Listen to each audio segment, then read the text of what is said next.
Hello friends, इस video में हम CO2 टाइप फायर एक्सटिंग्विशर के बारे में बात करने वाले हैं। तो सबसे पहले हम ये जानते हैं कि CO2 टाइप फायर एक्सटिंग्विशर को हम कहाँ यूज कर सकते हैं। CO2 टाइप जो फायर एक्सटिंग्विशर होता है, इसको हम BC टाइप फायर एक्सटिंग्विशर भी कहते हैं।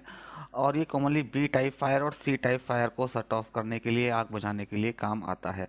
B टाइप फायर मीन्स जो फायर आपकी लिक्विड से यानी कि ऑयल से या लिक्विड से बने जो है मिल करके बनती है, उसको बुझाने के लिए काम आता है। और दूसरा C type means electrical fire को शट ऑफ करने के लिए काम ये आता है। तो इस एक्सटिंग्विशर को हम जो यूज करेंगे, मेनली यूज करेंगे वहाँ पर जहाँ पर हमारे पास बर्नेबल लिक्विड्स जैसे ऑयल्स हों, फ्यूल्स हों या केमिकल्स हों, उनके ऊपर हम इसको बेस्ट तरीके से यूज कर सकते हैं। इसके अलावा जो हमारे पास आता है इलेक्ट्रिकल की फायर, उस फायर को जैसे इलेक्ट्रिकल इक्विपमेंट्स होते हैं उनसे जो फायर जनरेट होती है उसको शट ऑफ करने के लिए हम CO2 टाइप फायर एक्सटिंग्विशर को यूज करते हैं। ये तो ये बात हो गई इसकी एप्लीकेशन की, ये किस तरीके से वहाँ पर काम करता है। तो जो CO2 होती है जब इसके इनसाइड में होती है और जैसे ही वो डिस्चार्ज होती है, डिस्चार्ज होने के बाद वहाँ से ये ऑक्सीजन लेवल को कट कर देती है। और आप जानते हैं फायर ट्रायंगल में ऑक्सीजन, फ्यूल और टेम्परेचर, अगर इन तीनों में से किसी एक भी कंपोनेंट को हम रिमूव कर देते हैं तो फायर हमारी शट ऑफ हो जाती है। तो जैसे ही CO2 गैस का डिस्चार्ज होगा तो उस रीजन में जहाँ पर इसको आप डिस्चार्ज कर रहे हैं उस रीजन में CO2 का एक्सेस हो जाएगा, CO2 गैस अधिक हो जाएगी और ऑक्सीजन का वहाँ से ये रिमूव कर देगी। ऑक्सीजन वहाँ से रिमूव होगी मीन्स आपका वो एरिया ऑक्सीजन लेस हो जाएगा और वहाँ पर जो फायर है वो आपकी ख़त्म हो जाएगी, आग बाकी बुझ जाएगी। तो CO2 टाइप डिस्प्लेसमेंट करता है ऑक्सीजन का और इस तरीके से ये आग को बुझाता है। ये extinguisher 4.5 kg, 9 kg, 22.5 kg fat और 45 kg में अवेलेबल होते हैं। कैपेसिटी इनकी अकॉर्डिंग टू द स्टैंडर्ड्स होती है कि जैसे जैसे आपकी रिक्वायरमेंट है उसके हिसाब से ये आपका काम करती है। तो जैसे हमने देखा, इसका जो मेन कंपोनेंट होता है फायर को बुझाने के लिए, आग को बुझाने के लिए, वो हमारा कंपोनेंट होता है CO2, कार्बन डाइऑक्साइड।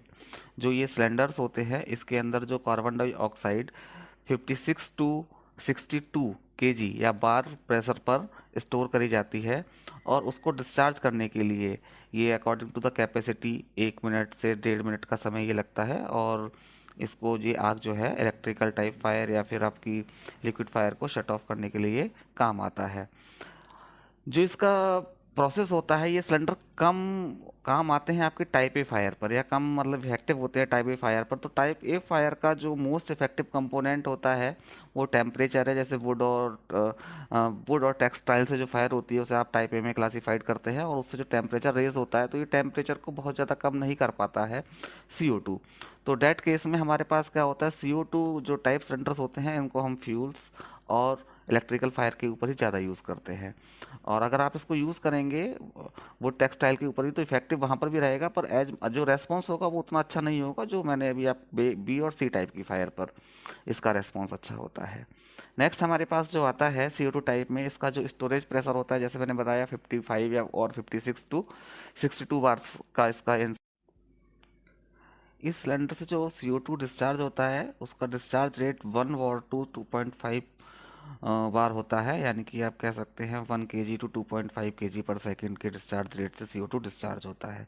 और जो ऑपरेटिंग टेम्परेचर CO2 डिस्चार्ज जिस समय होता है उसका टेम्परेचर नेगेटिव में चला जाता है, यानी कि कूलिंग रेंज में चला जाता है। वो टेम्परेचर होता है -75 डिग्री सेंटीग्रेड। यानी कि आप ऐसे ही मान लीजिए जो इसका डिस्चार्ज नोजल होगा उसको आप कैप्चर करेंगे तो जैसे CO2 को आप जानते हैं डिस्चार्ज होती है वो काफ़ी ठंडी हो जाती है, तो आपको वहाँ पर थोड़ा इसका जो है, तो इसको यूज करते समय जो इसका डिस्चार्ज नोजल होता है वो काफ़ी ठंडा हो जाता है। क्योंकि CO2 हमारी ड्राई CO2, आप जानते हैं उसको हम ड्राई CO2 को कोल्ड आइस भी बोलते हैं या ड्राई आइस भी बोलते हैं, तो काफ़ी ठंडी हो जाती है। इसलिए जो इसका डिस्चार्ज नोजल है वो काफ़ी ठंडा हो जाता है, तो उसको भी हमें बहुत सावधानी से पकड़ना पड़ता है।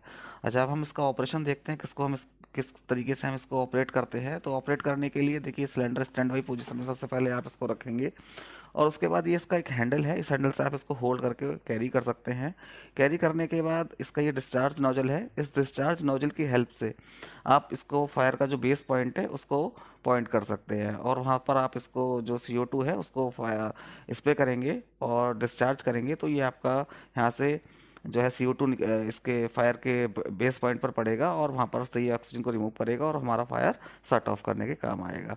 ये ऊपर इसके आप देख रहे हैं, ये एक इसका टैब है, और इस टैब को आप जैसे ही ओपन करेंगे तो डिस्चार्ज नोजल की हेल्प से हमारे पास CO2 डिस्चार्ज होना शुरू हो जाएगा। तो इस तरीके से पर्टिकुलर सिलेंडर काम करते हैं। मेंटेनेंस की बात करते हैं तो ईयरली इसका मेंटेनेंस वन टाइम हम लोगों को करवाना चाहिए, और टाइम टाइम पर चेक करके देखते रहना चाहिए कि इसके अंदर जो गैस है वो कहीं लीक तो नहीं हुआ है, वो स्टोरेज है या नहीं है।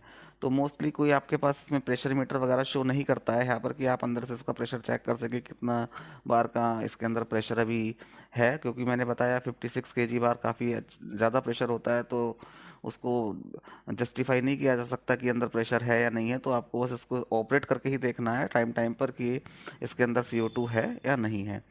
CO2 टाइप सिलेंडर को आप बहुत अच्छे से यूज करते हैं, और मोस्ट इंडस्ट्री के अंदर फायर को शट ऑफ करने की, आग बुझाने के लिए CO2 टाइप फायर एक्सटिंग्विशर बहुत हेल्पफुल होते हैं।